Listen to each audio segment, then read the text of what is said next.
रीवा में अखिल भारतीय ब्राह्मण समाज द्वारा समाज के सम्मान, सुरक्षा और राजनीतिक भागीदारी को लेकर जोरदार आवाज उठाई गई। शहर के कॉफी हाउस में आयोजित पत्रकार वार्ता में संगठन के राष्ट्रीय और प्रदेश पदाधिकारियों ने समाज से जुड़े कई महत्वपूर्ण मुद्दों को प्रमुखता से उठाया। पत्रकार वार्ता में अखिल भारतीय ब्राह्मण समाज के राष्ट्रीय अध्यक्ष पंडित संजय त्रिपाठी, राष्ट्रीय कार्यकारी अध्यक्ष एवं राष्ट्रीय प्रवक्ता डॉक्टर ब्रिजेश पांडे, प्रदेश सचिव सतीश चौबे और संगठन मंत्री अनुराग मिश्रा सहित कई पदाधिकारी मौजूद रहे। सभी ने समाज के हित, युवाओं के भविष्य और सनातन संस्कृति के संरक्षण को लेकर अपने विचार रखे। राष्ट्रीय अध्यक्ष पंडित संजय त्रिपाठी ने कहा कि ब्राह्मण समाज ने हमेशा राष्ट्रहित, शिक्षा, संस्कृति और सामाजिक समरसता को सर्वोच्च प्राथमिकता दी है, लेकिन वर्तमान समय में समाज की उपेक्षा और सम्मान पर लगातार आघात चिंता का विषय बनता जा रहा है। उन्होंने कहा कि अब समाज लोकतांत्रिक और संवैधानिक तरीके से अपने अधिकारों और सम्मान की लड़ाई को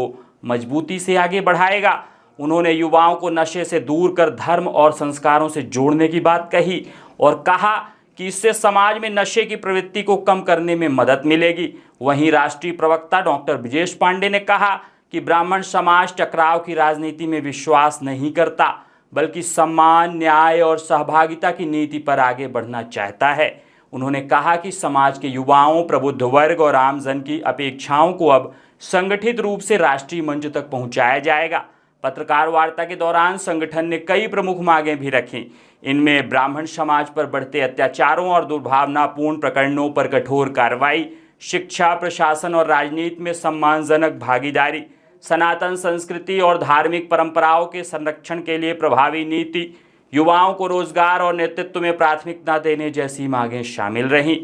संगठन ने यह भी घोषणा की है कि आने वाले समय में राष्ट्रव्यापी जन जागरण और संगठन विस्तार अभियान चलाया जाएगा। अंत में राष्ट्रीय अध्यक्ष पंडित संजय त्रिपाठी ने कहा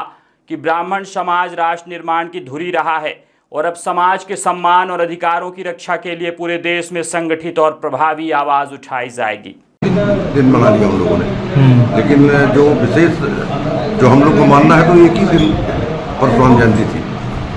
शायद 20 तारीख को हनुमान चालीसा का पाठ भी किया जाएगा। हनुमान चालीसा का पाठ तो बराबर चल रहा है। हनुमान चालीसा का पाठ और सुंदरकांड, भगवान राम की स्तुति, पूजा पाठ, ये यज्ञ भागवत, तो ये ब्राह्मण का तो विशेष कर्तव्य है और हम लोग उसमें लगे हुए हैं। और कौन कौन से आयोजन किए जाएंगे? अभी ब्राह्मण समाज में हम लोगों ने जैसे आयोजन किया था, बहुत पहले मेधावी छात्रों को छात्रवृत्ति दिया था, गरीब बच्चों को पढ़ाई लिखाई के लिए पैसा दिया था। तो हम लोग को समाज के हर जो जरूरी काम है, जो पिछड़ा ब्राह्मण है, गरीब बच्चों की शादी के लिए, जो विधवाएँ हैं उनकी जो है दोबारा शादी के लिए जो है प्रयास करना, जो युवक युवती सम्मेलन करा के जो है एक अच्छा माहौल बना देना और सब लोगों को सरल करना, जो बच्चियाँ हैं, जो बच्चे हैं, तो समाज के लिए जो भोपाल में जो कोचिंग सेंटर हैं उनमें उनको छूट दिलवाना, जो बच्चे यहाँ से पढ़ने जा रहे हैं, जो और बच्चे जो पढ़ नहीं पा रहे हैं, संगठन के तरफ से उनकी मदद करके उनको आर्थिक लाभ पहुँचाना, बहुत सारे काम हैं जो हम लोग लगातार कर रहे हैं। युवा वर्ग जो है नशे के चपेट में आ रहा है, इस पर क्या प्रयास किया जाएगा आपके समाज? निश्चित रूप से आपको कहना चाहिए, युवा वर्ग नशे की चपेट में है। हम प्रयास कर रहे हैं कि युवा वर्ग धर्म में जुड़े और नशा की प्रवृत्ति से आगे काम करें, जिससे उनका हित हो। भारतीय ब्राह्मण समाज भारत के हमारे राष्ट्रीय अध्यक्ष पंडित संजय त्रिपाठी जी ने मुझे एक महत्वपूर्ण दायित्व दिया है संगठन में काम करने का, राष्ट्रीय कार्यकारी अध्यक्ष और राष्ट्रीय बाकी सब कुछ तो दादा भाई ने बता ही दिया हमारे राष्ट्रीय अध्यक्ष जी ने, लेकिन 3-4 बातें जो मैं आपके सामने रखना चाहूँगा कि जो वैचारिक क्रांति है आज समाज के अंदर, वैचारिक क्रांति को स्वरूप देना और समाज में समरसता का सद्भाव स्थापित करना, समाज की जो लोगों की जो मूलभूत समस्याएं हैं उनको निराकरण के लिए समय समय पे हमारे राष्ट्रीय अध्यक्ष जी कैंप लगा करके उसको समाधान करने का प्रयास करते रहे। इसके साथ साथ जितने भी हमारे यहाँ के मेधावी छात्र हैं समाज के,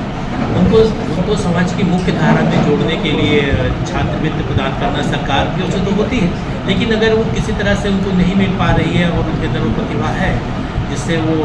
आगे जा सकते हैं, IAS IPS बन सकते हैं, नीट वगैरह के एग्ज़ाम में बैठते हैं या इंजीनियरिंग मेडिकल में दाखिला लेते हैं, तो उन्हें किसी तरह की आर्थिक विपन्नता का सामना न करना पड़े, इसलिए राष्ट्रीय अध्यक्ष जी ने ये सभी योजनाएँ चालू की है। और करीब ऐसे 21 सूत्रीय योजनाएं माननीय राष्ट्रीय अध्यक्ष जी ने शुरुआत किया है,